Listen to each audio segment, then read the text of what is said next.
அன்பான சகோதரனே, சகோதரியே, கடன் சுமையால் மனம் உடைந்து விட்டதா?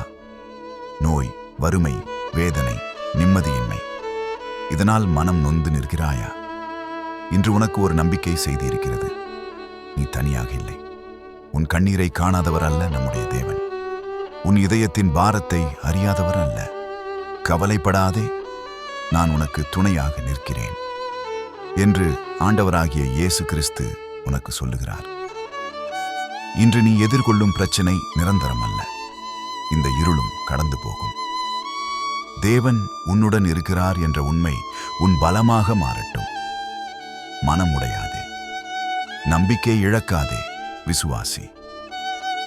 இன்று தொடங்கும் புதிய நாளில் தேவன் உனக்கு அற்புதத்தை செய்வார். ஆமென்.